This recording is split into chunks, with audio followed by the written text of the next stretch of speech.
Now the question you asked, as I understood it, pertained to a situation which arises during the advent of a prophet. And it is perhaps a constant situation applicable to every prophet. That although the prophets come with some evidence from Allah and with some miracles sometimes and some extraordinary evidence in their support of their truth, yet they are rejected, and rejected so mercilessly and cruelly. And perhaps what bothered you most was the rejection of Jesus Christ, or Moses. Was it Moses? Moses, yes. That although Moses should have been accepted, he had every reason to be accepted by his people in toto. He should have been received with open arms, so to say. Yet he was again rejected. Why this happens? Is that so? So now, the fundamentals should be understood, and those fundamentals will be applicable to every situation, every similar situation, I mean. And by fundamentals, I mean, first you must understand the human nature and its behavior, which is a constant which never changes. And in relation to this, the whole phenomena will be manifestly understood by you. The human nature is such that when a prophet comes, they are already bad, these people, and they do not want to bow to an authority. By nature they have become rebellious, and this is why they have already rejected the previous law in which they believe, knowing that that law is correct and has been revealed from Allah, and believing in it, yet they do not act accordingly. So that unrighteousness, as I mentioned yesterday, is the fundamental cause, or maybe a symptom of their conduct and behavior. A people who believe in a thing yet do not act accordingly positively prove that they are not ready to bow to any authority, even to that authority to which they have themselves of volition succumbed before and have bowed down. Yet in practice they have rejected it. So how can such a people accept a new authority, which is doubtful as compared to the previous one? As far as the belief in the previous authority is concerned, they are born with that belief. Yet in every practice, in every reality, they have already rejected it. For example, now consider the case of the Muslims of today. They believe fully in the truth of Hazrat Muhammad Mustafa sallallahu alaihi wasallam. They believe fully in the truth of the Holy Quran, but do they act upon the Holy Quran? Is it an Islam which is only observed in television in Pakistan and newspapers and government statements, or is it an Islam which is seen in the streets of Pakistan and houses of Pakistan and the hearts of Pakistan and the bloodstreams of Pakistan and anywhere else? Just quoting an example, being from Pakistan, it is a name which comes to me first. But if you look in detail, you will find that the whole life system is totally divorced from Islamic values. There are people who say that Islam is true, who believe in the Holy Prophet's highest station, not only as a prophet but the highest station. Yet they do not follow him in practice. Their houses are not Muslims, their Waqda is not Muslim, the Patwa Khanas are not Muslim, the revenue system is not Muslim. Everything you observe, even the courts, in their behavior and conduct, I mean. One of the judges, for instance, once came to Rabwa and delivered a lecture. By judges I mean one of the Supreme Court judges. And he addressed the college students, and there he revealed that of the experience he had gained during his tenure as justice in every capacity. And also he said, and also the experience I have as my career as a lawyer and advocate prior to my becoming justice makes me believe that of all the people who come for evidence under oath, there is not a single one of which I can say he is truthful. Not a single one in the whole experience of his life. As a magistrate, as an advocate, as well as a justice. And he says sometimes what they say is true, but they are not witnesses to that. And sometimes they are witnesses, but what they say is not true. So in every case, whether the case in itself is true or false, the witnesses always are false. And they bear witness in the name of Allah, in the name of all that they hold revered, and everything which they respect. So this is the state of affairs. Now, the psychological situation of this nation is applicable to every psychological situation before this time. This is why I have brought you to this present age, because this age you understand better. Now, knowing full well that having accepted an authority, having born with that belief, they have practically rejected that authority. How can a sane man expect them to start bowing before a new authority, while the previous one has not yet been accepted? In essence, I mean. In words, it is accepted. So this is the fundamental to which I refer. The previous has to be first digested, then the question of the second one would arise. Now it reminds me of a joke in the Punjabi language, which it is perhaps would be difficult for me to translate, but it's a very good joke.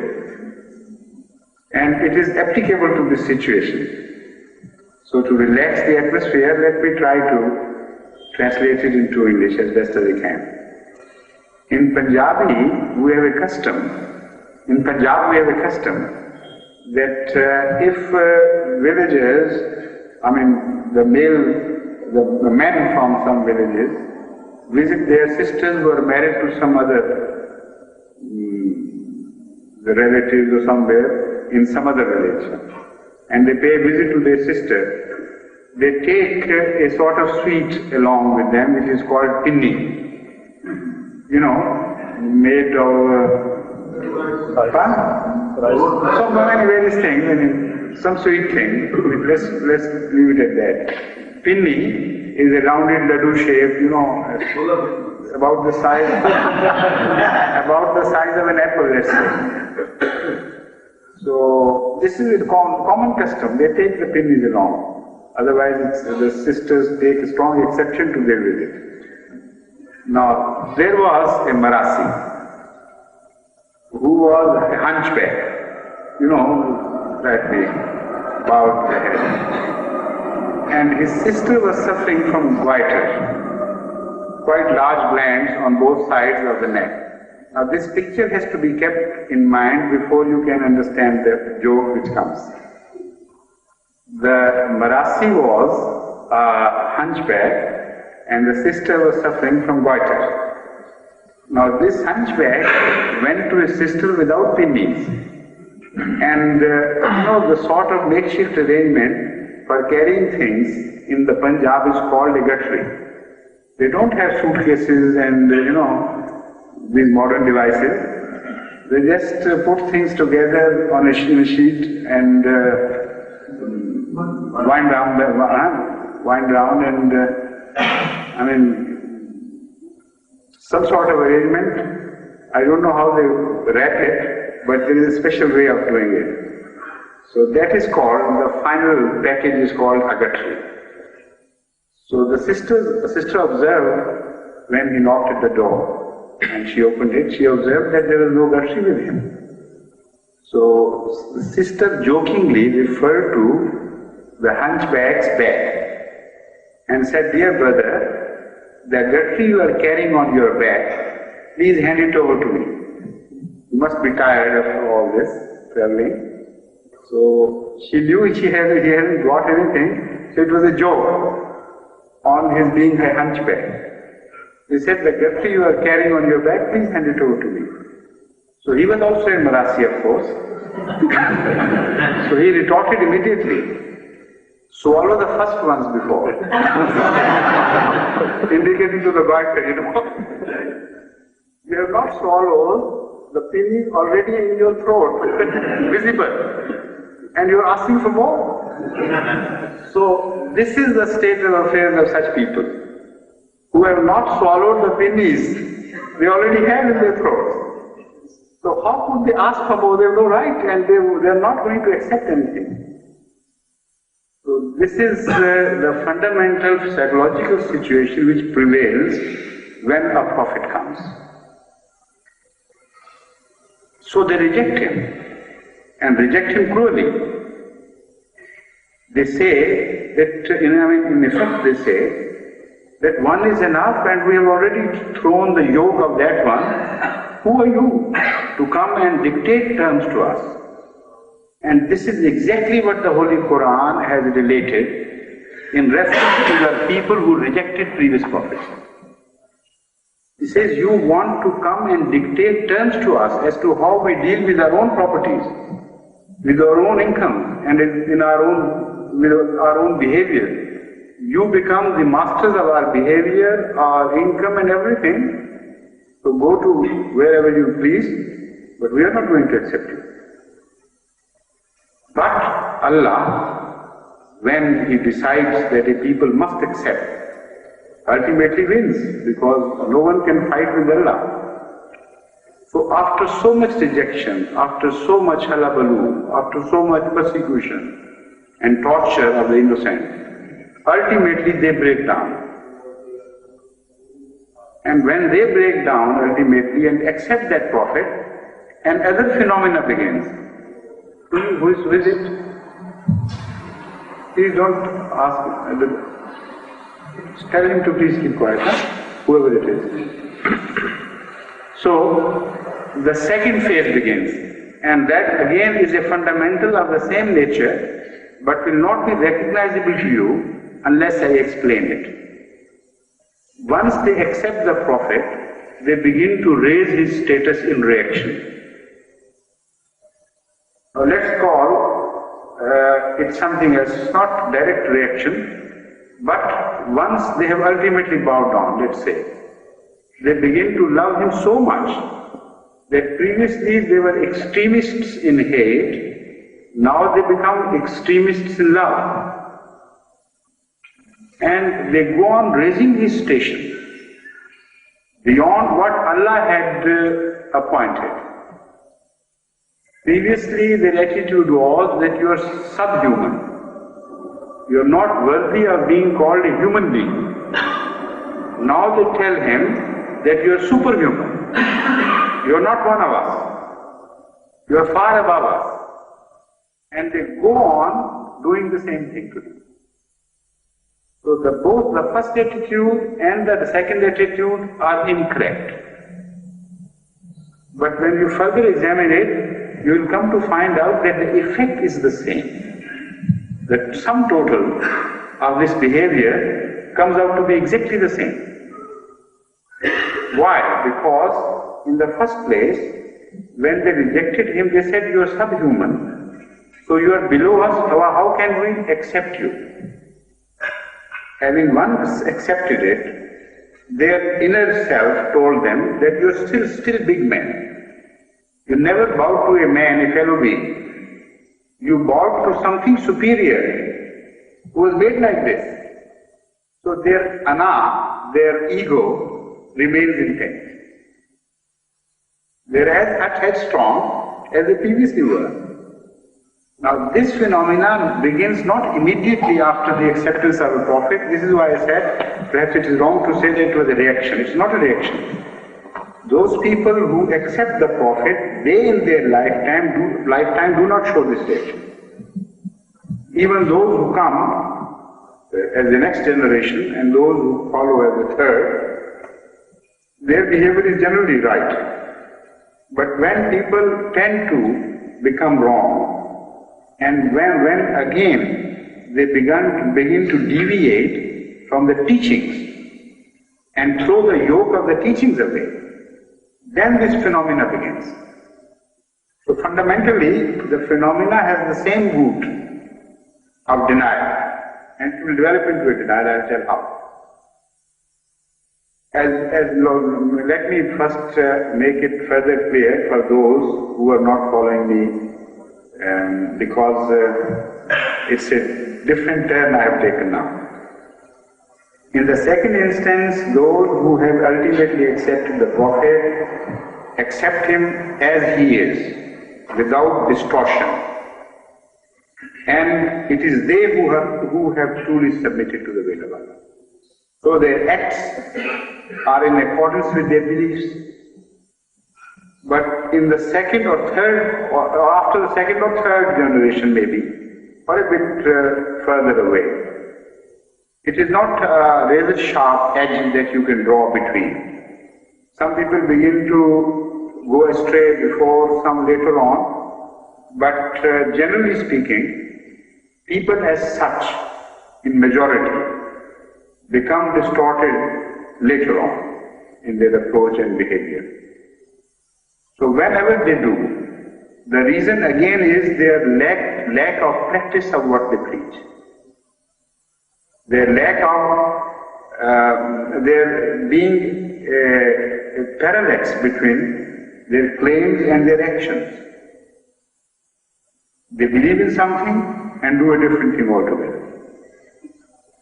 Once they begin to do that, the same old disease recurs and revisits them, but in a different form. Satan this time tells them that man whom your father had rejected as a small man, you have accepted him, in fact, because he was not a man at all. He was Superman. He was son of God. He was brother to God. He was equal to God. He shared the kingdom of heaven and earth with God. And he was one of them. Ultimately, the whole issue is confused, and they say that we bow down because he was different, he was not a man at all, but to a man we are not going to bow down. So now they are set for the next stage. That again is a stage of denial. And in this process, sometimes another phenomena intermingles. And that is the phenomena again of rejection, but of a different, slightly different expression, I should say, a different manifestation of their rejection. It so happens that whenever a prophet passes away, he promises that another prophet would come. And this is in fact Misaqul Nabiyyin, the oath of allegiance which Allah took from all the prophets. And that when a prophet passes away, before that he declares to the people that somebody is going to come and you must accept him. Now, that somebody is sometimes referred to in parables. Sometimes he says that I am going to come myself. Why? Because he wants to stress that if you reject him, you will reject me. By I, he means somebody having a total representation, a total authority from that person who is predicting it. So this is again misunderstood gradually. But when people begin enter that mood which I have already told you, the mood of rejection I call it, then their belief in these prophecies is distorted accordingly, very clearly and in very positive terms, with the result that whatever was said metaphorically is taken to be a literal thing. Whatever is told to them in parables, that is expected to be in the real life terms, not in parables. So they miss the point altogether again. Now they are expecting somebody to come in accordance with their own desire, that he should not be a man but should be a superman. Because the previous prophet, they have already begun to be a superman. So the next one should also come as a superman. Something superman or beyond man. So their expectations are all disoriented, totally disoriented. They are expecting someone to come, but not from the same direction from where he is to come. They are expecting someone to come, not as a man this time, but as a God, or God's Son, to descend from heaven, and so on and so forth. Or having grown feathers and wings and so on. So the picture they paint of that person who had passed before them is also superhuman or beyond human beings, and the one who is to come also has adopted the same picture. So the stage for rejection is set, because such a thing would never happen. So they have already decided that whenever the next man would come, we will reject him, because we will be armed with an expectation which can never be fulfilled. The same thing happened exactly at the time of Jesus Christ, peace be upon him. People before him were told that Elijah, a biblical prophet, had ascended to heaven bodily, and it was written in Bible.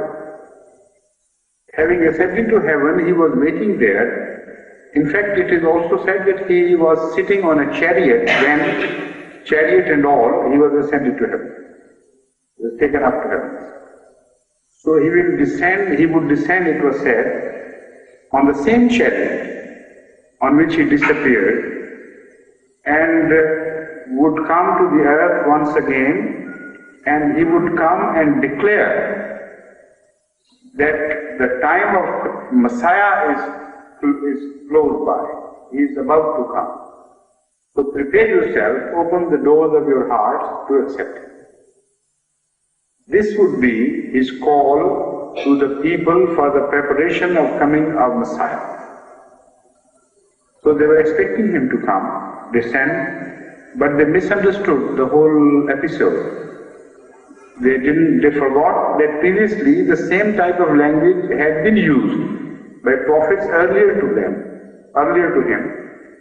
And what happened was that only a humble human being appeared, never a superhuman man. No one before Jesus Christ or before Elijah had ever descended from heavens. Everyone of the known history, recorded by Bible itself, had been born of ordinary human beings and women. So they forgot the realities of life and entered the myth and misunderstood the message. And this is what they wanted to, because as I told you, psychologically they wanted excuses to for rejection. So this was a good excuse. And it was effectively used against Jesus Christ. The New Testament tells us that they started mocking with the followers of Jesus Christ, peace be upon him, and told them that they would be ready to believe. But please produce Elijah first, or Elijah, or how it is pronounced, I don't remember, know exactly. Is it Elijah or Elijah? Elijah, yes.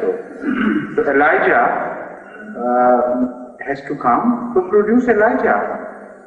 Where is Elijah? Of course you believe in Bible and you don't deny the authenticity of the Bible. So follow that Bible and produce that Elijah from heaven and we'll follow your prophet, okay. So they referred to Jesus Christ.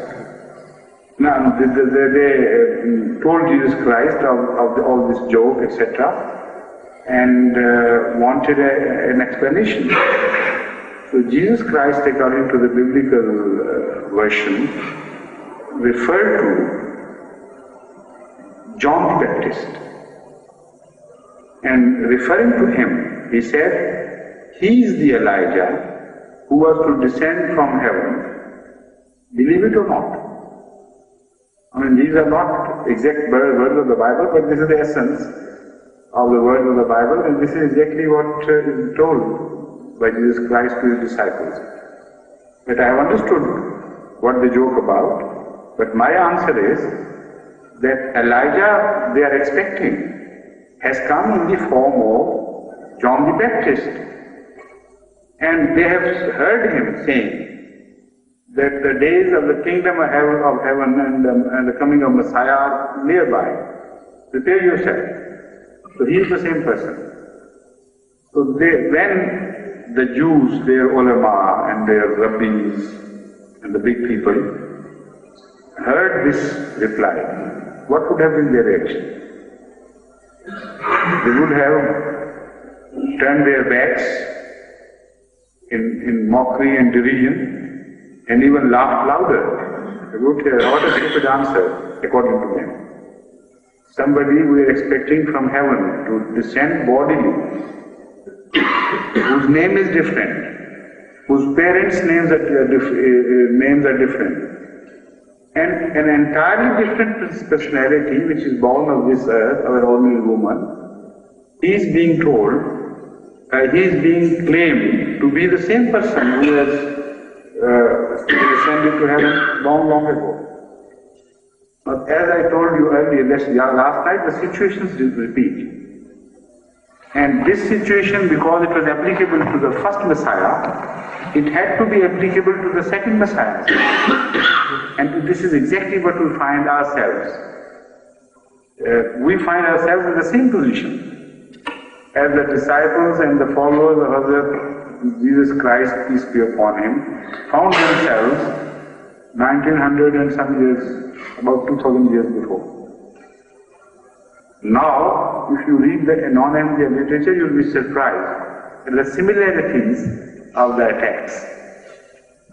They laugh at Hazrat Muslim, they dwell at this subject at length, and sometimes they have been noted to ask the Ahmadi debaters at the time when there were debates were permitted and allowed. They look here, tell us what is the name of the founder of the Ahmadiyya community. They say Mirza غلام. So all right, everybody remember this. What was the name of his mother? And they say, they say, okay. And what was the name of the father? And what was the name of the first Messiah? They say, Jesus, and so on and so forth. And then they have a good laugh. Any similarity between them? And they say, where was, according to the prediction, he was to descend. Nazar, the word Mazur is used. And he is not descended. And still you want us to believe? Do you consider us as fools? How can we believe? So the situation is as difficult, or made as difficult by them themselves, that they find themselves in an impossible situation to believe in the newcomer. But if these facts are enough to justify their denial, then the same facts should be enough for the denial of the first Messiah. Because the situation in which he found was exactly the same. If the argument of literally producing the person who was predicted is valid, then it was valid in the first place as well. So, this is the interesting situation. With the same weapon that they try to destroy the second Messiah, they also destroy the first missile. If they defend the first, they have to defend the second as well, because the weapons are the same and the mode of attack is the same. So this is what I meant, that people are fundamentally, basically, not in a psychological mood to accept the new one, because they have already rejected in principle and in effect and in practice the one in whom they believe. So this duality of their nature has to be made manifest and clearly known to themselves, that you are false people. So a trial begins. A prophet comes, and they are given excuses, of course. Like the excuses they were given to the earlier people. And they reject him. And their criminal situation is made manifest. And this is what Allah says by telling us the yamiz al-khabisa min al-tayyib. The office of prophethood serves the purpose of making the filthy and the pure appear completely separate and removed from each other. As the sieve does the thing, the filth is removed and the pure grain is left in the sieve. So this is the process of yamiz al-khabisa. So whoever has already reached a stage of denial, they only get themselves revealed and made naked. Otherwise, they have a cover of religion. When a prophet comes, that cover is removed. So this is what I said, that I'll tell you last night. I promised you I would explain the fundamentals. Once you understand the fundamentals, the riddle of the religion, the religious phenomena of prophethood, is solved everywhere in the world. This phenomena is equally applicable to Hinduism, to Zoroastrianism, to any other religion you can think of, to Buddhism. The same thing happened with them. Prophets came, they were rejected, later on they were accepted. For a while, this situation remained constant. Then they were begun to be elevated beyond their real status. And they were elevated to a station that their coming again could not take place in reality. So a sort of, stalemate was created. And those religions were left behind in history and no reformer could appear in them. Because the person they were expecting was to come in the form of a god, in the form of a myth, while before that it had never happened. All who come as a humble servant of Allah, and nothing more. So people don't recognize them. This is exactly where we find ourselves in the juncture of history. The same thing is repeating itself, and the same eyes are rejecting the phenomena, knowing that it has happened so many times before. I hope you understand.